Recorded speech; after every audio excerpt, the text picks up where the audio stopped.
el rey David, Moisés, todos los profetas, la misma María. O sea, Jesús ya existía. La única decisión que tuvo Dios fue: voy a mandar ahora a mi hijo Jesús, porque el mundo está extraviado y necesita un Salvador. Entonces, si te das cuenta, esto es bien importante, porque algunas veces, y es un tema que se tiene que analizar a profundidad, ¿verdad? Decimos por ahí que Jesús solamente llegó a la tierra, y es cuando por así decirlo, Él viene y es una persona como tal hasta que llega al mundo. Pero no, incluso por medio de Jesús, dice esta escritura, que Dios hizo todas las cosas. Versículo 4 dice: la palabra le dio vida a todo lo creado. Entonces podemos volver a leer: Jesús le dio vida a todo lo creado, y su vida trajo luz a todos. La luz brilla en la oscuridad, y la oscuridad jamás podrá apagarla. Wow, esto es muy especial. O sea, dice la Biblia que Jesús dio vida a todo lo creado, y cuando entendemos que dio vida a todo lo creado, esto quiere decir que Él es un todopoderoso.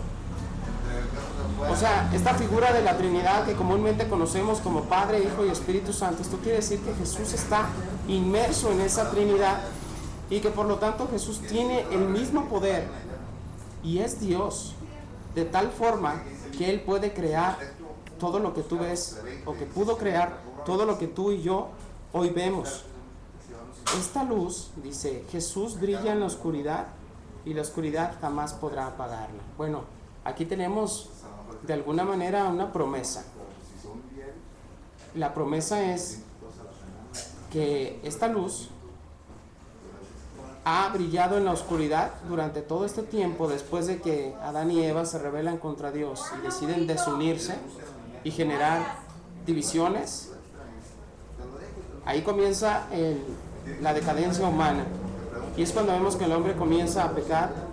Pero a pesar de que el hombre ha pecado, a pesar de que hoy vemos situaciones muy feas, muy desastrosas en el mundo, la Escritura está diciendo que esta luz aún sigue brillando en esas tinieblas, en esta oscuridad.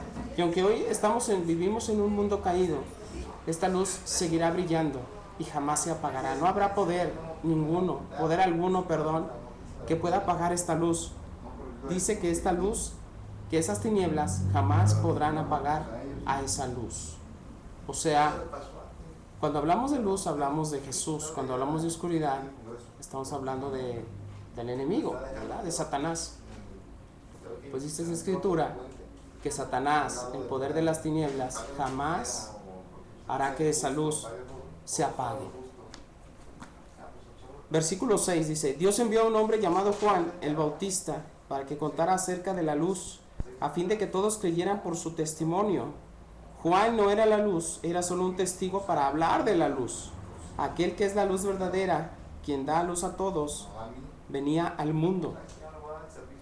Vino al mismo mundo que él había creado, pero el mundo no lo reconoció. Ok. Vamos a dejarle hasta ahí. Es aquí donde te digo que porque yo les refería que la palabra verbo y palabra, ¿sí?, podrían cambiarse por Jesús, por la palabra de Jesús. Porque aquí en el versículo 9 dice que aquel que es la luz verdadera y quien da luz a todos, venía al mundo, vino al mismo mundo que él había creado, pero el mundo no lo reconoció. Habíamos dicho que esta palabra había creado todo lo que existe. Entonces estamos hablando definitivamente de este Jesús, ¿verdad? Porque Jesús fue el que hizo todo lo que tú y yo vemos por medio de su poder. Pero aquí me llama la atención esto. Dice que vino a su mundo, pero el mundo no lo reconoció. ¿A qué se referirá cuando dice que vino al mundo al que él mismo creó, pero no lo reconoció? Se referirá al mundo en sí, como si habláramos del mundo, el mundo mar, el mundo tierra, el mundo vegetación, el mundo animal. No, el mundo se refiere al ser humano, esa parte tan importante que él en algún momento creó. Y aquí es donde dice el mundo no lo reconoció. Ok, ¿qué era lo que estaba sucediendo? Jesús viene, Jesús se da cuenta de que estamos en una situación muy difícil y Él decide venir a ayudarnos. ¿De acuerdo? Y en este punto, quisiera que pensaras un poquito en qué es lo que Jesús tuvo que dejar allá, donde estaba súper bien, para venir aquí, a este mundo, donde sabía que iba a encontrar oposición. ¿Por quién? Por su misma creación iba a encontrar oposición. Y la pregunta que yo quisiera hacerte es, ¿tú reconoces a Jesús como ese Salvador que vino a liberarte de la esclavitud del pecado? ¿Lo reconoces como tu Señor y tu Salvador? ¿O solamente piensas en Él como un hombre sabio, un maestro, etcétera, etcétera, como hoy mucha gente lo quiere ver? El enfoque de esto es que entendamos que a Jesús no lo podemos ver como otra cosa más de que el Señor, el Creador y el Salvador. Y eso es bien importante. A Jesús no le interesa que lo tengas en alta estima o que pienses cosas lindas de Él, cosas bonitas. En algún tiempo escuché en una estación de radio también como algunas personas decían, yo no creo en Dios, pero Jesús se me hace buena onda, ¿no? Se me hace cool su filosofía, por así decirlo. A Jesús no le interesa que nosotros lo veamos cool o buena onda, no. O sea, Jesús quiere que entendamos que Él es el Señor, el Todopoderoso, y así es como lo tenemos que reconocer, según el mandato bíblico, porque Él es el Señor. Después dice el versículo 11, vino a los de su propio pueblo y hasta ellos lo rechazaron, pero a todos los que creyeron en Él y lo obedecieron, les dio el derecho a llegar a ser hijos de Dios. Ellos nacen de nuevo mediante un nacimiento físico como resultado de la pasión, no como el resultado de la pasión o de la iniciativa humana, sino por medio de un nacimiento que proviene de Dios. ¿Ok? Vamos a seguir viendo, aquí estamos viendo cosas muy, muy importantes. Dice que vino a los de su propio pueblo. Bueno, la Escritura dice que Jesús primero vino a salvar a los judíos, porque habían sido el pueblo elegido de Dios, pero también dice a rescatar todo aquello que se había perdido, Él mismo lo dijo. O sea, a ti y a mí. Dice, pero a todos los que creyeron en Él, les dio derecho de ser hijos de Dios. Ok, miren, aquí yo vi dos palabras claves. La primera es, creyeron y lo recibieron. Dos cosas bien importantes. O sea, Jesús viene, imagínate que Jesús viene, y lo que Jesús quiere es, como te decía, que creas en Él como el Hijo de Dios, como el Todopoderoso, y como el que va a venir a juzgar a este mundo. Que creas en Él como el Salvador, como tu Señor. Entonces, por principio de cuentas, todos aquellos que de alguna manera quieran tener una comunión con Jesús, primero lo que debemos hacer es verlo de esa manera, como dice esta Escritura. Primero, recibirlo, como todo esto que te acabo de decir, ¿sí? Y no rechazarlo. Creer en Él. Cuando yo pienso en esto, yo considero que a veces, aunque no digamos como en algún momento trataron a Jesús, vete de aquí Jesús, estás endemoniado, etcétera, etcétera, te has vuelto loco, estos mensajes recibía Jesús, ¿sabes? Pero a veces incluso lo rechazamos, no solamente con esas palabras, sino que lo rechazamos cuando no nos volvemos a Él de una manera sincera, cuando no tomamos toda su enseñanza como punto de partida para regir nuestras vidas, porque solamente lo vemos como un Dios bueno, un Dios piadoso, pero no estamos dispuestos a tomar su palabra como tal y aplicarla en nuestras vidas para llegar a ser discípulos.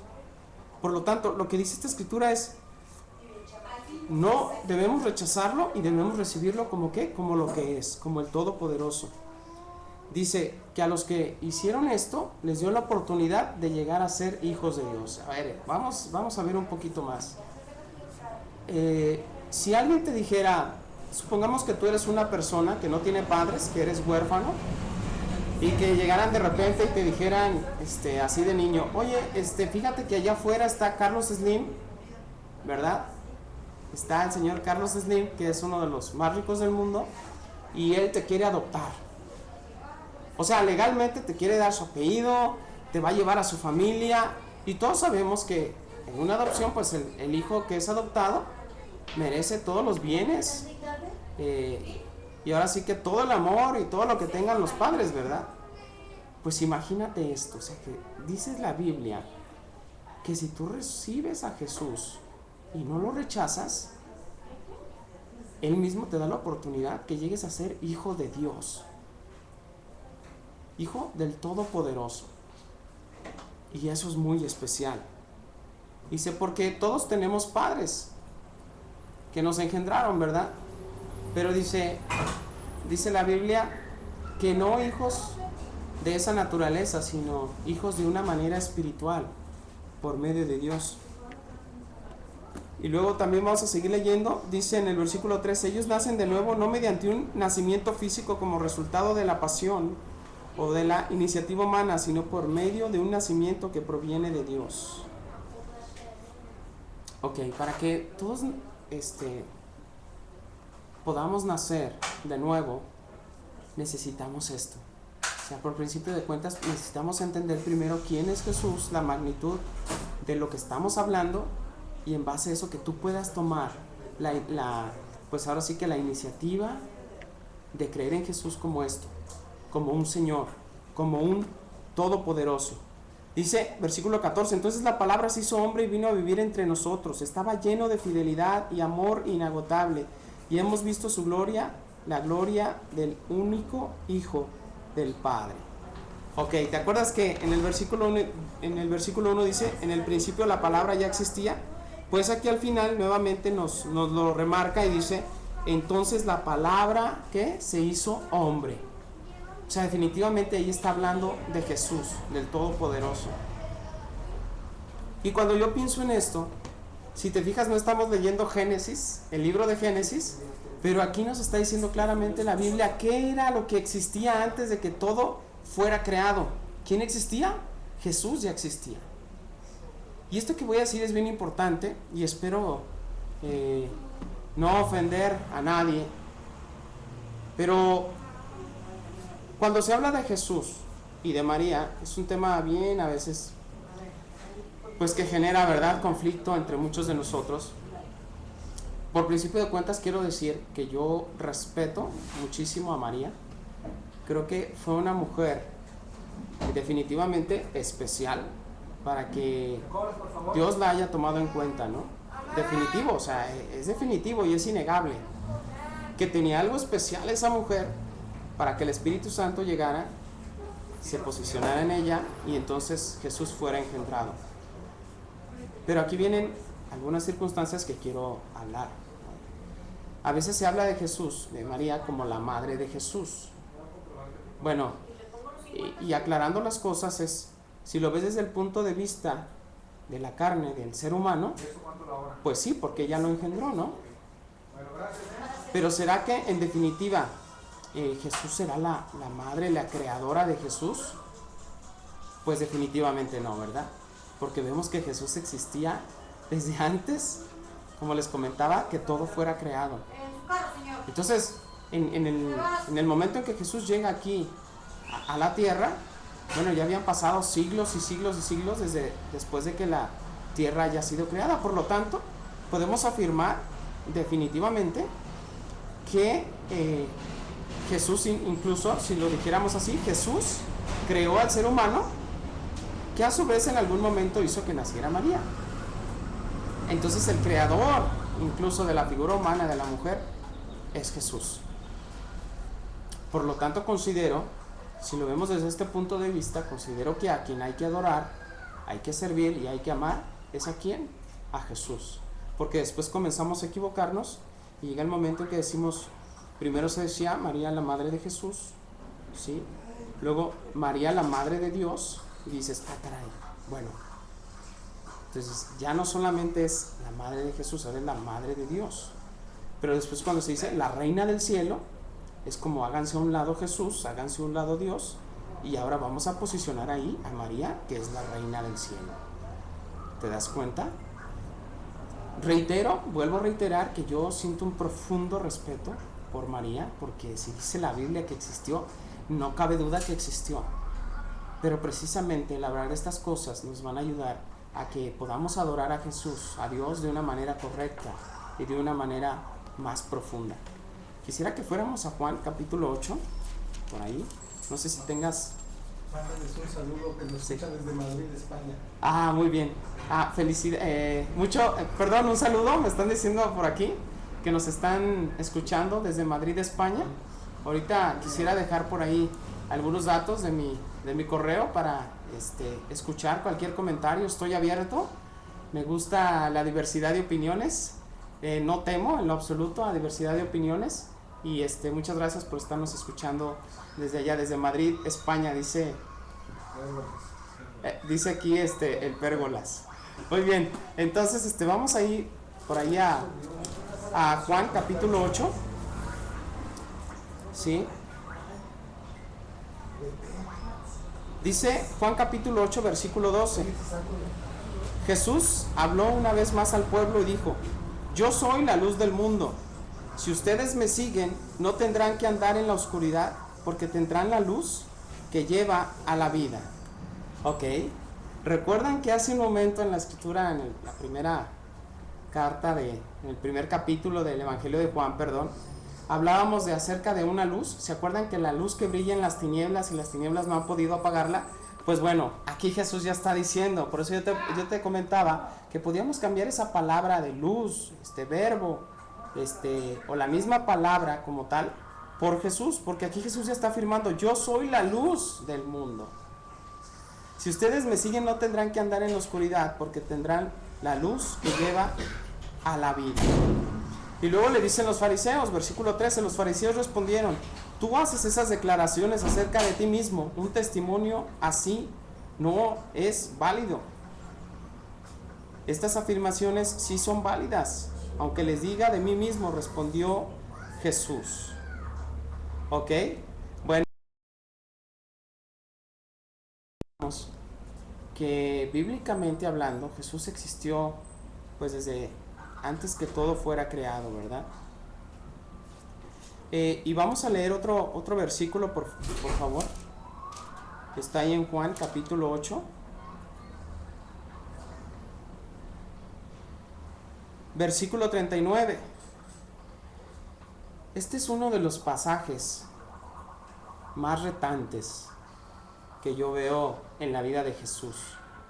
Él tuvo una contraposición. Acabábamos de hablar en el capítulo 1 que Jesús vino a su mundo, pero dice que los mismos de su propio pueblo y el mundo no lo recibieron. Y aquí vemos una clara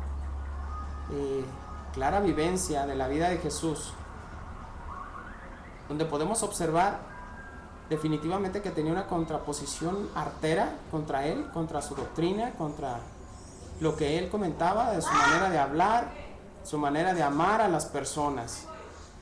Y dice la Biblia, capítulo 8, dicen las personas que estaban en contraposición de él: nuestro padre es Abraham, declararon. No, respondió Jesús, pues si realmente fueran hijos de Abraham, seguirían su ejemplo. En cambio procuran matarme, porque les dije la verdad, la cual oí de Dios. Abraham nunca hizo algo así. No, ustedes imitan a su verdadero padre. Nosotros no somos hijos ilegítimos, respondieron. Dios mismo es nuestro verdadero padre. Jesús les dijo: si Dios fuera su padre, ustedes me amarían, porque he venido a ustedes de parte de Dios. No estoy aquí por mi propia cuenta, sino que Él me envió. ¿Por qué no pueden entender lo que les digo? Es porque ni siquiera toleran oírme, pues ustedes son hijos de su padre, el diablo, y les encanta hacer las cosas malvadas que él hace. Él ha sido asesino desde el principio y siempre ha odiado la verdad, porque en él no hay verdad. Cuando miente, actúa de acuerdo con su naturaleza, porque es mentiroso y padre de la mentira. Quisiera que profundizáramos un poquito más con respecto a este tema, porque ciertamente en ese momento estas personas no creían definitivamente en él, no creían que él era el Hijo de Dios, no creían ninguna de estas cosas, a pesar de que Jesús había sanado enfermos, a pesar de que había expulsado demonios, a pesar de que estaba haciendo muchos milagros, no creían en él y adjudicaban ese poder que él tenía a Satanás. Ok. ¿Qué pasaría si hoy tú ves a un endemoniado o si se te aparece así definitivamente tal cual Satanás? Bueno, a lo mejor tú saltarías, ¿no? Y te asustarías, pasarían muchas cosas. Y a lo mejor buscarías a Dios. Ok, bueno, pues precisamente eso es lo que no quiere Satanás, ¿verdad? Que tú tengas un encuentro así para que no te vuelvas a Dios. Pero te voy a explicar un poquito más.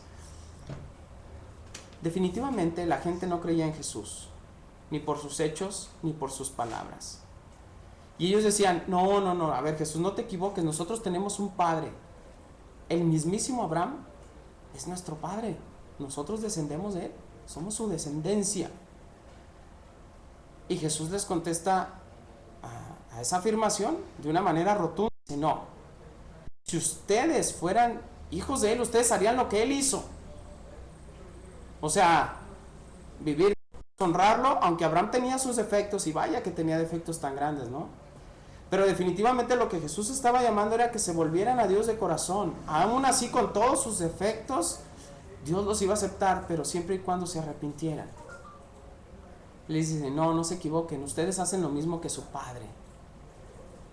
Y ahí todavía las cosas no estaban tan calientes, pero yo no sé si te ha pasado acá en la tierra de mis papás, en el pueblo, con la familia. No sé si te has dado cuenta que cuando un muchacho, un chamaco se porta mal, la madre le empieza a decir, eres igualito a tu padre, ¿no? O personas en la sociedad, cuando hay un mal ejemplo, dicen, mira, igual que su padre, de tal palo, tal astilla. Su padre era un borracho, bueno, mira, él también es un borracho, ¿no? Su padre era un mujeriego, un adúltero, mira, el hijo es igualito a su padre. Pues resulta ser que Jesús ya les estaba diciendo, ustedes son como su padre. Esas palabras ya de por sí ya eran fuertes, ¿no? O sea, que te mencione un extraño, alguien que no pertenece a tu familia, que te mencione, tú eres como tu padre, o tú eres como tu madre, bueno, ya son palabras ofensivas, ¿no? Para empezar. Porque regularmente esos reclamos los hacen cuando hay una persona que está actuando de una manera incorrecta. Y le dijeron y Jesús les dijo, ustedes son como su padre. Y bueno, eso lo pudieron tolerar todavía un poquito más. Pero Jesús después les dice, su padre es el diablo. No, hombre, fue tremendo. O sea, el impacto que ellos recibieron fue tremendo. Imagínate que te dijeran, hey, oye, tú eres un hijo del diablo. Bueno, igual si yo te dijera, tú eres hijo del diablo, pues tú me dirías, pues tú también, ¿no? Pero imagínate, y a lo mejor me responderías otras cosas, pero imagínate, Jesús mismo, el Hijo de Dios, les estaba diciendo, ustedes son hijos del diablo. Y Jesús, todos sabemos que Jesús no es un mentiroso, ¿verdad? Jesús no es un mentiroso. Entonces Jesús estaba diciéndoles la verdad. O sea, eso es tremendo. Y por eso lo querían apedrear, y por eso lo querían tirar a un barranco, y por eso terminaron matándolo, como lo hicieron. Porque el principio bíblico, y es algo que tenemos que entender, es que precisamente hoy, en la actualidad, incluso tú puedes creer en Jesús, como te digo, así bien buena onda, ¿no? Como el Jesús hippie, así, amor y paz. Jesús te llama a una vida radicalmente, sí, en benevolencia, que te vuelvas a Dios de una manera profunda. A eso es a lo que te está llamando Jesús. Y no que creas en Él de una manera intelectual, porque hoy podemos muchos creer de una manera intelectual en Él y creer que sí existe incluso. Pero Jesús les reprochaba a estas personas, su vida no demuestra que ustedes son de Dios. Su vida no demuestra que son descendientes de Abraham. Olvídense de esas cosas. Con su vida no lo están demostrando. Hoy tú y yo podemos incluso creer en Jesús, creer que lo hemos recibido en nuestras vidas, pero en nuestra casa vivir como perros y gatos. El esposo y la esposa, ¿verdad? O sea, sí creo en Jesús, pero en mi casa vivo como perros y gatos, mi esposa y yo. O sea, sí creo en Jesús, pero le robo a mi patrón. Sí creo en Jesús, mira, pero golpeo a mis hijos, los maltrato, les digo groserías, los insulto, los denigro. No, sí creo en Jesús, mira, pero soy un adúltero, pero sí creo en Jesús. Jesús es bien buena onda, ¿verdad? Pues no nos equivoquemos. Porque Jesús en algún momento nos podría llegar a decir, no, ustedes, su Padre no es el Todopoderoso. Su Padre es alguien más, ¿sí? Su Padre es alguien más que no soy yo. Y esas palabras sí pegan en lo más profundo del corazón. Cuando entendemos la Biblia de una manera más profunda, nos damos cuenta que el seguir a Jesús, el aceptarlo en nuestras vidas, no implica nada más creer en Él aquí, sino que podamos vivir de una manera diferente. Y es ahí donde entonces Jesús dice en la Escritura, se hace realidad en nosotros, que llegamos a ser hijos ¿de quién? De Dios, ¿verdad? No por la naturaleza humana, los deseos humanos que engendraron una persona, no, llegamos a ser hijos de Dios por creer en Él, pero acuérdate, creer en Él de una manera que nuestros actos reflejen que creemos en Él y que somos discípulos de Él, y recibirlo en nuestro corazón con todo lo que conlleva recibir a Jesús, porque imagínate que tú vas a dar hospedaje a una persona y esta persona llega y, oye, vengo de muy lejos, ¿me podrías dar alojo en tu casa por algunos días? Y tú, sí, claro, vente para acá, pero resulta ser que esta persona que llega a tu casa, tú la recibes, ¿sí? Tú la recibes, y esta persona llega y en la noche te das cuenta que a lo mejor ronca bien fuerte, fuertísimo. Bueno, pues tú la recibiste, ¿verdad? Y te das cuenta que tiene muchísimas virtudes, pero también tiene sus cuestiones ahí medio raras, cosas que tú no estás acostumbrado a hacer en tu casa. Bueno, esta persona resulta ser que sí, ¿no? A lo mejor prende el radio a las 12 de la noche, ve la tele hasta muy noche, etcétera, etcétera, no lo sé. Se levanta en la madrugada y abre el refri y empieza a comer. Infinidad de cosas puedes pensar. Bueno, tú decidiste recibirla. Claro que Jesús no va a tener estos defectos, ¿verdad? Pero el hecho es que hay personas que solo quieren recibir a Jesús para que los bendiga, les dé todo lo que necesitan y los cuide, y los prospere, y los perdone, y los ayude, y los consuele, y los levante. Ah, caray, pero cuando tú recibes a Jesús también recibes su palabra y recibes lo que Él te está pidiendo que tú hagas, o sea, lo recibes tal como es. Por lo tanto, estas escrituras a mí me hacen pensar mucho en cómo está mi vida. O sea, si reflejo ser un hijo de Dios, porque las otras palabras realmente son muy fuertes. Me he topado con personas que no creen en Dios y se mofan y dicen pues cosas de Dios, ¿no? Quizás en su momento Dios les haga ver la realidad. Es más, se los va a hacer ver.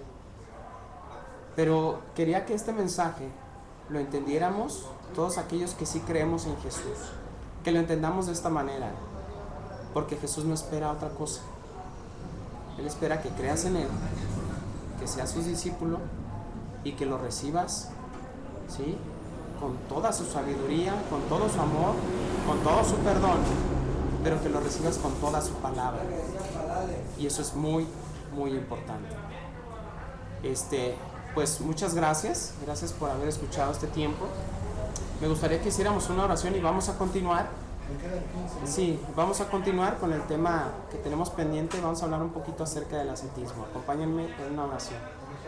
Bendito Padre, muchas gracias por esta oportunidad que nos das de leer tu palabra un poco más y de darnos cuenta, Señor, la profundidad de lo que implica no solo creer en ti como el Señor y el Salvador, sino recibirte plenamente, con toda tu sabiduría, pero también con toda tu palabra. Gracias, Padre, por esta oportunidad que me das de estar aquí. Bendice a todos los que nos están escuchando, y es a través del mismo Jesús que te oro y te pido todas estas cosas. Amén. Muy bien, pues gracias. Aquí está ya nuevamente conmigo mi hermano y mi amigo Edmundo. Sí, muchas gracias por ese mensaje tan poderoso. Sí, gracias. Y bueno, vamos a continuar un poquito más acerca del tema del ascetismo. ¿verdad? Muy bien. El ascetismo desde un punto de vista religioso, podríamos decirlo, bíblico. Ya habíamos tenido una sesión acerca de eso y vamos a recapitular un poquito más para culminar en esta sesión, este día más bien, con lo que concierne al tema del ascetismo.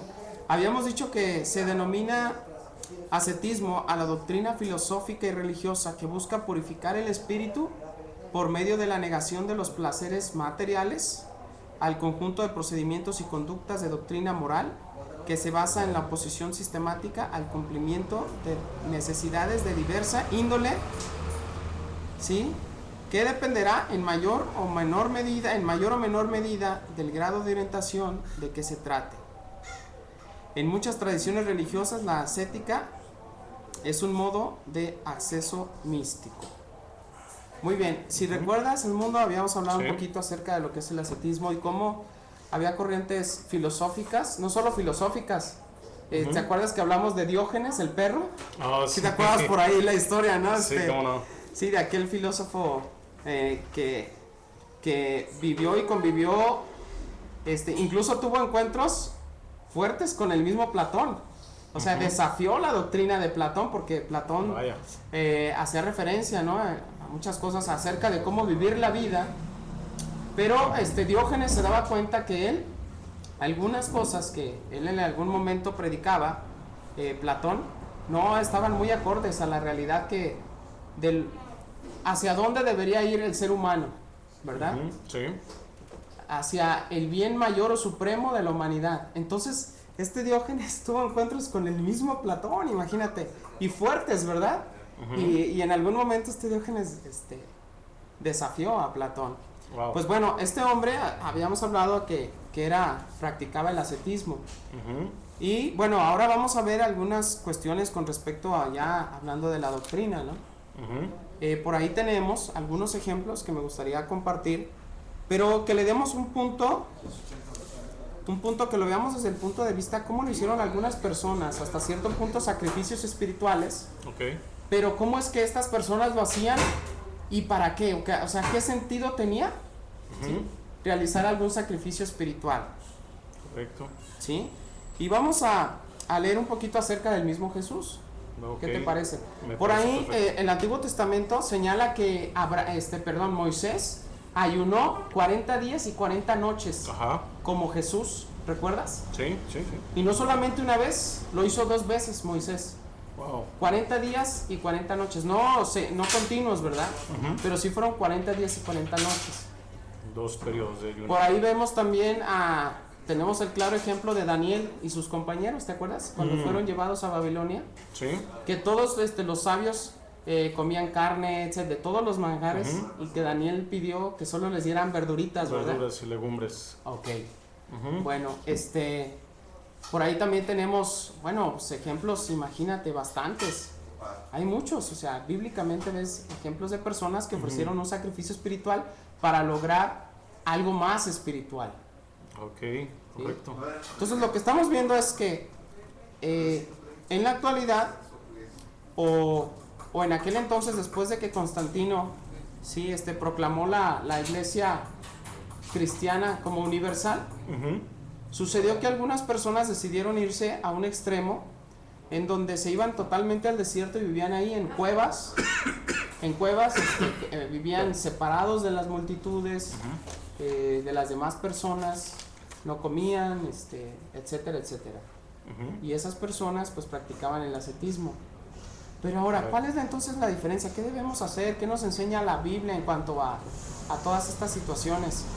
Miren, en todos los ejemplos que yo veo bíblicos, las personas que lo hacían era para lograr algo, un bien espiritual. Pero eso que hacían no era perpetuo, sino que tenía un sentido muy específico. Vamos a ver el ejemplo de Jesús. Mateo 4, versículo 1. Luego el Espíritu llevó a Jesús al desierto para que allí lo tentara el diablo. Durante 40 días y 40 noches ayunó y después tuvo mucha hambre. En ese tiempo el diablo se le acercó y le dijo: si eres el Hijo de Dios, di a estas piedras que se conviertan en pan. Y bueno, ya sabemos ahí después cómo empieza a desafiar la fe del mismo Jesús. Sí. Lo que Jesús había acabado de hacer era ayunar 40 días y 40 noches. ¿Por qué? Jesús tenía un plan que iba a salvar a toda la humanidad. Y él necesitaba llenarse de Dios espiritualmente de una manera muy profunda por medio del ayuno. Y dice que Jesús estuvo, imagínate, esos días, ¿verdad? Ayunando y orando. 40 días y 40 noches. Vaya, qué desafiante. Es desafiante. Pero ¿sabes qué? Él pensaba, estoy convencido, si yo no hago esto, no voy a tener la fuerza espiritual para enfrentar lo que venga. Tenía que escoger a un grupo de apóstoles. Ajá. Y no iba a escoger a cualquier persona, en verdad. Así es. Tenía que tomar buenas decisiones. Por supuesto. La pregunta es, cuando tú vas a tomar unas decisiones importantes en tu vida, ¿ayunas? ¿Oras? ¿Te unes a Dios? Pues bueno, eso hizo Jesús. ¿Y qué crees? En cuanto termina de ayunar, ¡fum! Dice la Biblia que el Espíritu lo lleva al desierto y el diablo lo pone a prueba. Así es. Mira, se me hace muy interesante esto. Dice el Espíritu, no dice el Espíritu maligno, dice el Espíritu. O sea, el mismo Espíritu Santo. A ver, Jesús, ¿ya estás listo? Ok, vamos a ver si ya estás listo. Porque vienen cosas muy fuertes. Vamos al desierto y ahí va a estar el enemigo. Wow. ¿Qué tal? Wow. O sea, entonces Jesús llega, Satanás lo tienta y Jesús sale vencedor. Pero este es verdaderamente el enfoque. O sea, para esto sirve el sacrificio espiritual. ¿Qué pasaría si Jesús se va a la cueva y ahí se queda a vivir toda su vida en la cueva? ¿A quién va a ayudar? A nadie, definitivamente. Absolutamente a nadie va a ayudar. O sea, esos monjes que se la pasan allá encerrados, enclaustrados, definitivamente tú dices, bueno, ok, te separas de la multitud, etcétera, pero ¿cuándo vas a ir a la ciudad a donde las cosas están calientes? Donde está el pecado que arde, ¿y a quién vas a ayudar a volverse a Dios? Así es.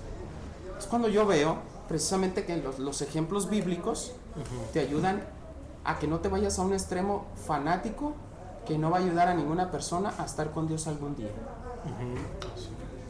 ¿Qué? Otro ejemplo palpable, así palpable, es Juan el Bautista. Es así bien clarísimo, ¿no? Él era hijo de un sacerdote. O sea, ya habíamos hablado, él podía acceder al sacerdocio así como dicen, tenía buenas palancas. Aquí en México decimos, tiene buenas palancas, ¿no? Ajá, sí. Ya hablando políticamente se le llama tráfico de influencias aquí en México, ¿verdad? A los políticos. Pero bueno, este hombre, Juan el Bautista, tenía todo el derecho de acceder al sacerdocio y a comer de lo mejor de las ofrendas. Pero ¿qué dice? También vivía en el desierto y cambió las ofrendas, lo que podía comer de las ofrendas o los holocaustos, por chapulines y miel del campo, ¿no? Saltamontes. Pero nuevamente reitero, ¿cuál era el plan de Juan el Bautista? La profecía dice, le dijeron al padre de Juan el Bautista que iba a ser el que iba a preparar el camino del Todopoderoso. ¿Qué pasaría nuevamente si Juan se la pasa ayunando, orando, comiendo chapulines, pero nunca va a la ciudad, en aquel entonces al pueblo? ¿Qué tal si nunca va y nunca expone que se acerca el Mesías? ¿Quién iba a preparar el camino del Mesías? O sea que vemos que definitivamente esta cuestión del ascetismo, cuando no se lleva de una manera bíblica, o sea, realmente ¿qué significado tiene? ¿Qué cosas van a ayudar a ti personalmente para que seas mejor y para que ayudes a otros? Realmente hay mucho que hablar acerca de ese tema, ¿no? Pero bueno, creo que estos ejemplos precisan que no es necesario irte al ascetismo fanático. A lo del extremo. Así es. Fanatismo. Si no tienes un sentido, un porqué de que estás haciendo las cosas, ¿no? Y eso es lo más importante. Veíamos de verdad muchos ejemplos en la Biblia acerca de personas que hicieron en su momento ayuno, pero porque tenían un encargo muy importante. Ahí está el mismo Nehemías, ahorita se me vino a la mente. Sí. O sea, iba a hablar con el rey para que le permitiera reconstruir las murallas de Jerusalén. ¿Y qué dice que hizo? Ayunó otra vez. si Nehemías se lo hubiera pasado ayunando todo el tiempo, pues jamás hubiera reconstruido Israel. Así es. ¿Verdad? Entonces, quería pues compartir acerca de esto. ¿Cómo ves, Edmundo? ¿Qué piensas? Pues definitivamente es algo bien importante y bien trascendental, ¿no? Esto acerca del ascetismo, que no solamente es pues algo, como dices, meramente religioso e irse a un extremo, sino, como dices, pues tiene un porqué, ¿no? Tiene un sentido, tiene un objetivo, tiene un objetivo tan grande y tan poderoso que definitivamente, como dice la misma Biblia, ¿no? Dios utiliza a los hombres de fe, que ponen todo su corazón y todo su sacrificio y esfuerzo en hacer su voluntad. Y definitivamente, pues a mí en lo personal me desafía mucho, ¿no? A poder buscar ese punto, ese objetivo, ¿no? No, pues, Para hacer la voluntad de Dios. Pues gracias nuevamente por la invitación. Quisiera comentar mi correo para cualquier persona que me quisiera escribir. Muy bien, adelante, Sí. adelante por favor. Mi correo es Escobedo Hernández LEX @gmail.com. Nuevamente, por favor. Escobedo Hernández Lex LEX, todo junto. Okay. Escobedo Hernández Lex @gmail.com. Estoy a sus órdenes para cualquier comentario. Queremos seguir aquí trayendo estos mensajes. Sabemos que nunca vamos a estar a la altura de Jesús, en cómo Él predicaba su palabra, porque Él mismo creó la palabra, ¿no? Sí. Somos personas imperfectas, pero queremos seguirnos preparando para tener cada día mensajes de mejor calidad y que nos ayuden a todos, porque yo cuando preparo algo no lo hago pensando en que sí, toda la gente necesita de Dios, ¿no? No, principalmente primero lo hago para mí. Definitivamente. Primero, para poderlo predicar, lo hago mío, ese mensaje. Y me confronta a mí mismo. Así es. Y es por eso que hoy vengo con ustedes para compartir esto que a mí me ayuda. Así es, pues muchas gracias y definitivamente yo soy testigo de ello. Yo te conozco ya de bastantes años y la verdad pues muchas gracias, porque así es lo que hablas, pues es lo que vives, ¿no? Y eso es lo que lo hace congruente y más poderoso esto que estamos compartiendo, ¿no? De parte del mensaje de Dios. Y bueno, pues muchas gracias a todos ustedes por habernos sintonizado el día de hoy, estarnos viendo. Nuevamente les reiteramos la invitación para el próximo viernes a las 4 de la tarde aquí en tu programa Libre Soy, el programa para ti que quieres alimentar tu fe, que quieres alimentar el alma y tu espíritu y tener este mensaje de esperanza, de salvación, que lo puedas llevar a ti, a tu vida y a tu familia y a la gente que te rodea. Y pues muchas gracias también a todos nuestros patrocinadores. ¿Quieres vender una casa o terreno? ¿Necesitas asesoría jurídica en estos asuntos? CEDIT Soluciones Jurídicas y Bienes y Raíces.